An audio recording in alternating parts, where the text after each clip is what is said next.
Good morning everyone. I am Shweta Shukla and today I am gonna teach you how to speak your formal introduction, right?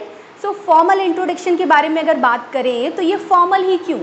Formal इसलिए because आज मैं जो आपको introduction बताऊंगी ये ऐसा introduction होना चाहिए कि आप किसी भी उम्र में बोल सके, right? अगर आप कभी भी पढ़ाई कर रहे हैं या फिर आप किसी स्टेज पे प्रेजेंटेशन दे रहे हैं या फिर आप जॉब लेने कहीं गए हैं या आप किसी भी तरह के इंटरव्यू में बैठे हैं IAS PCS या किसी भी जॉब के थ्रू आप गए हो, कहीं पे भी कितनी भी बड़ी जगह पे कैसा इंट्रोडक्शन आपको देना चाहिए. As you know very well that first impression is last impression.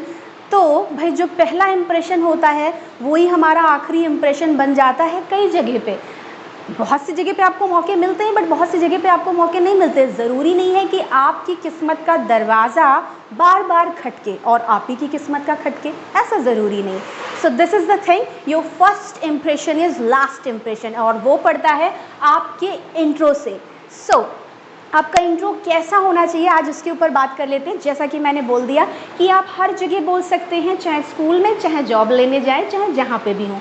तो आपका जो इंट्रोडक्शन उसमें सबसे पहले आपको क्या कहना है, गुड मॉर्निंग या गुड आफ्टरनून, जो भी चल रहा है, गुड इवनिंग, जो भी समय चल रहा है. सो गुड मॉर्निंग एवरीवन या फिर गुड मॉर्निंग एवरीबॉडी, आप जो चाहें कह सकते हैं. नेक्स्ट इज आई एम, जो भी आपका नाम है, देखिए डैश डैश मैंने लिखा हुआ है. सो आई एम डैश की जगह पे आप अपना नाम भर लें. आई एम जो भी आपका नाम है, या फिर दूसरा तरीका माई नेम इज़, और वही चीज़ है जो डैश का मतलब यहाँ पे मैंने टिल्ड का साइन बनाया. टिल्ड के साइन का मतलब होता है वही चीज़ जो आप वहाँ पे लिखेंगे वो आप यहाँ भी पे लिख सकते हैं, ठीक है. नेक्स्ट इज आप बोलते हैं ना I belong to, so I belong to Lucknow, I belong to Delhi, जहाँ से आप बिलोंग करते हैं. मैं बोलूँगी कि ये बिलोंग वर्ड को आप प्लीज़, ये बहुत पुराने ज़माने का हो गया है, इसे ख़त्म करें और स्टैंडर्ड वर्ड को यूज़ करें. बोलिए I hail from. So I hail from Lucknow, I hail from जहाँ से भी आप बिलोंग करते हैं. ये गो टू हेल वाला नहीं है, जाओ नरक में जाओ, ये हेल है आपका, ठीक है. वो हेल है और ये आपका हेल बोलते हैं, ठीक है. So I hail from Lucknow, I hail from Delhi, जहाँ से भी आप बिलोंग करते हैं. तो आप बिलोंग को छोड़ के आई हेल फ्रॉम बोलना शुरू करें, जहाँ से भी आप हैं. Next is presently I am pursuing, यानी कि इस टाइम पे मैं जो भी कर रही हूँ या कर रहा हूँ. So presently I am pursuing, suppose that आप टीच कर रहे हैं, सपोज दैट आप MSc कर रहे हैं. So presently I am pursuing MSc from, जिस भी कॉलेज से कर रहे हैं, फ्रॉम लखनऊ यूनिवर्सिटी, आप लखनऊ यूनिवर्सिटी से कर रहे हैं, या आप कॉलेज का नाम बोल के उस यूनिवर्सिटी को भी बोल सकते हैं, ठीक है. Next is I have completed, जो कुछ आप कर चुके हैं.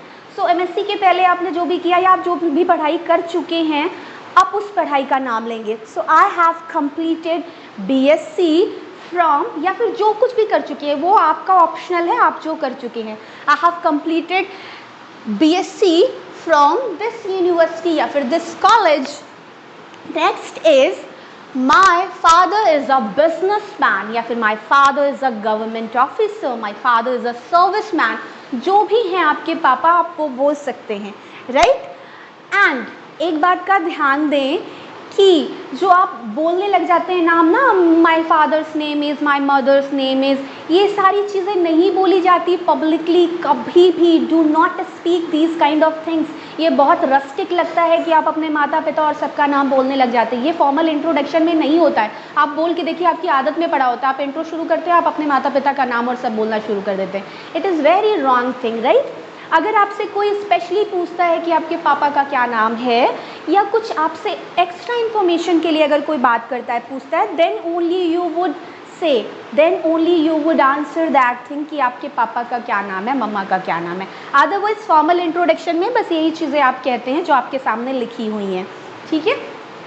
Next is and my mother is a homemaker, या फिर टीचर, या फिर जो कुछ भी वो करती हैं वो आप बोलेंगे. So my mother is a homemaker. Homemaker बोलेंगे, हाउस वाइफ नहीं बोलेंगे, राइट.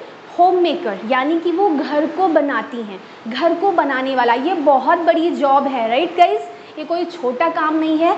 ये सोचिए कि जो इंसान खुद कितना ऊपर उड़ सकता था वो आज भी नीचे बैठा हुआ है, सिर्फ आपको ऊपर उड़ता देखने के लिए, आपकी ज़रूरतों को पूरा करने के लिए आज वो आपके साथ आपके घर पे आपके घर को पूरी तरह से संभाल रहा है। चाहता तो वो भी बहुत कुछ कर सकता था। एंड बाय द वे, सारे लोग जितने भी हैं, मैं एक बात बोलूँगी, जितने भी लोग जॉब कर रहे हैं, बाय द वे जॉब तो उनकी पार्ट टाइम होती है, फुल टाइम वो होम मेकर ही होते हैं, वो घर को ही बना रहे होते हैं। ओके, सो बहुत सम्मान से कहें my mom is a homemaker या my mother is a homemaker. ये बहुत बड़ी पोस्ट है, बहुत सम्मान की पोस्ट है।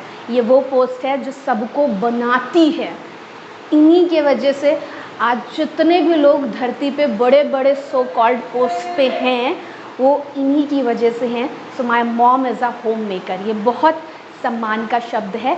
हाउसवाइफ कह के अपमानित ना किया करें प्लीज़, मुझे बुरा लगता है। आप हाउसवाइफ को ख़त्म करें, इस शब्द को ख़त्म करें, आप सम्मान से कहें my mom is a home maker, right. Next is I have 3 siblings. It means siblings का मतलब होता है भाई बहन, आपको छोड़कर, राइट। आप अपने आप को उसमें इंक्लूड नहीं करेंगे, आप अपने आप को छोड़कर कहेंगे। जैसे सपोज दैट हम लोग अगर 4 भाई बहन हैं तो हम अपने आप को हटाएंगे और बाकी 3 को बोलेंगे। So I have 3 siblings, I have 2 siblings, अगर 2 हैं मुझे छोड़ के, ऐसे करके बोलेंगे। एंड सपोज दैट अगर आप अकेले हो तो आप क्या बोलो, तो आप बोलोगे I am a single child of my parents, right. या फिर अगर एक ही है आपके भाई या बहन तो आप कैसे कह सकते हैं आई हैव ओनली 1 ब्रदर या I have only 1 sister, right. Next is my hobbies are, जो आपकी हॉबीज़ हैं वो क्या क्या हैं। Like my hobbies are singing, dancing, reading books, talking to people, लोगों से बात करना अच्छा लगता है। या फिर आप कुछ भी, जो भी आपकी क्रिएटिव, जो भी आपकी अच्छी सी प्यारी सी हो सकती है हॉबी, आप उसको इसमें मेंशन करें जो आपकी अच्छी क्वालिटी को दिखाती हो। जो भी आपकी हॉबीज़ हो, आप सभी लोग बहुत अच्छे हो और आई एम श्योर आपकी हॉबीज़ भी अच्छी होंगी। ध्यान रखें कि जब आप फॉर्मल इंट्रो देते हैं तो अब आप अपनी प्रॉपर पॉजिटिव हॉबीज़ को ही मेंशन करेंगे।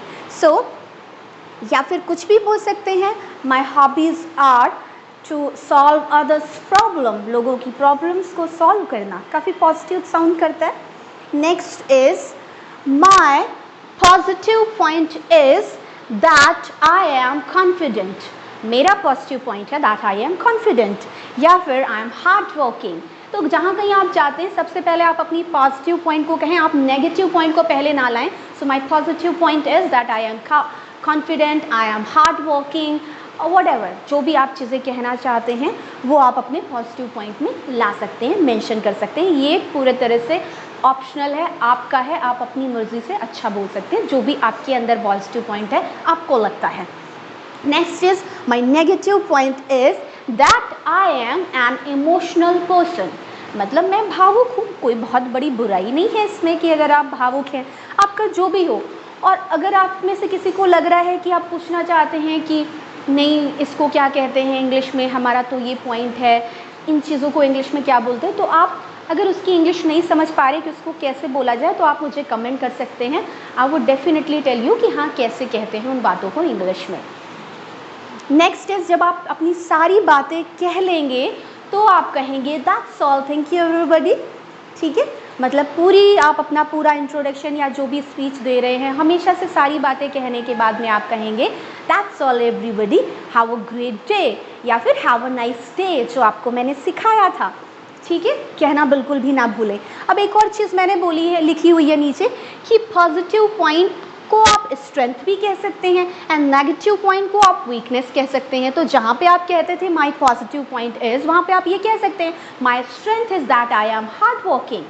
ठीक है, या फिर माई वीकनेस नेगेटिव की जगह पे my weakness is that I M an emotional person. ठीक है, बस इसकी थोड़ी सी आपको प्रैक्टिस करनी होगी। आपको क्या करना होगा, एक टिप है मेरे पास आपके लिए, you will have to go and stand in front of mirror.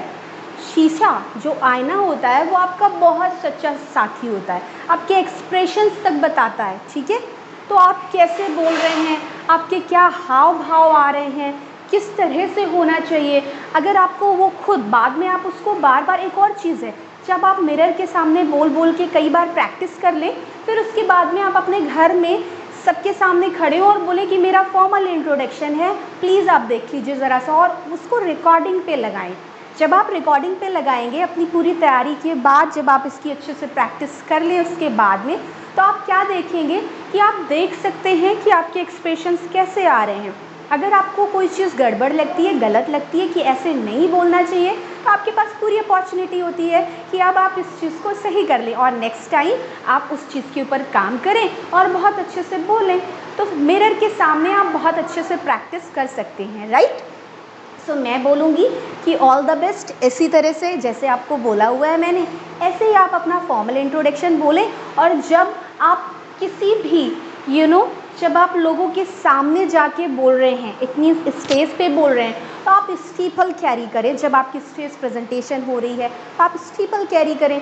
आपको अगर स्टीपल कैरी करने में कभी भी किसी भी तरह की आप स्टेज पे स्पीच देते हैं, आपको स्टीपल कैरी करने में प्रॉब्लम आती है, आपके हाथ ऐसे वैसे होने लगते हैं, आप नर्वस होने लगते हो, तो आप एक काम करो, आप बैक ले लो, किसी को नहीं पता चलेगा पीछे अगर आप अपनी उंगलियां तोड़ भी रहे हैं तो फिर ठीक है, तो किसी को आपके अंदर का जो डर है वो दिखाई नहीं देगा, राइट।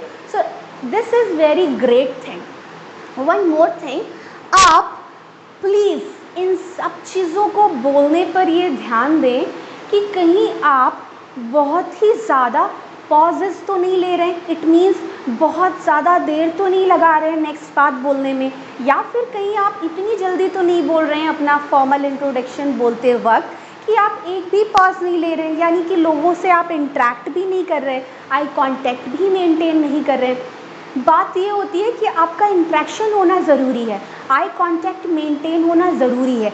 जब कभी भी हम कहीं किसी स्टेज पे या कहीं पे भी पब्लिकली या कभी भी हम बात कर रहे होते हैं, तो ये ज़रूरी होता है कि हमारा आई कांटेक्ट सबके साथ में मैच करे, राइट।